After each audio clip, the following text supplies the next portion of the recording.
Kalau sebut pasal Gunung Jerai ni, rasanya ramai orang utara yang dah tahu. Gunung Jerai ni dikatakan gunung yang tertinggi juga di Kedah, yang mempunyai ketinggian lebih kurang dalam 1217 meter.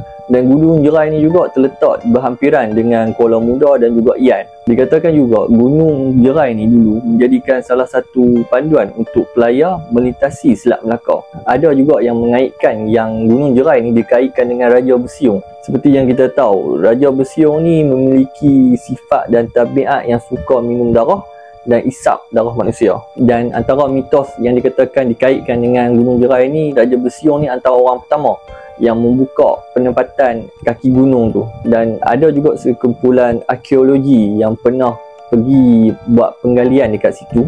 Dikatakan mereka menemui tapak kuil kolam air 9 yang kononnya menjadi tempat siram Raja Bersiung. Boleh dikatakan tempat mandi ya. Dan di Gunung Jerai ni juga terdapat satu batu besar yang merupai sebuah kapal, dan penduduk dekat situ menggelar dia sebagai batu kapal. Dikatakan juga batu kapal ni asalnya adalah sebuah kapal milik Maharaja Merung Mahawangsa, dan dia disumpah oleh Sang Kelembai disebabkan masa tu Merung Mahawangsa nak berlabuh dekat situ.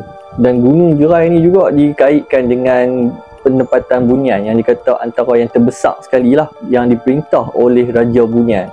Bahkan pada tahun 2000 pernah juga ada seorang budak lelaki hilang di Gunung Jerai ni, dan adalah beberapa teori konspirasi yang dimana disembunyikan oleh orang-orang Bunian.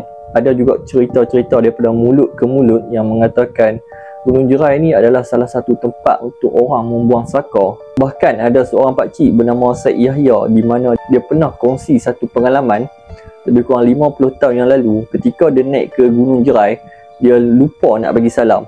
Jadi selepas saja dia turun daripada Gunung Jerai tu, dia terus mengalami demam. Dan dikatakan juga selepas saja dia sembuh, dia menceritakan yang dia sembuh pun disebabkan isteri dia bermimpi berjumpa seorang puteri.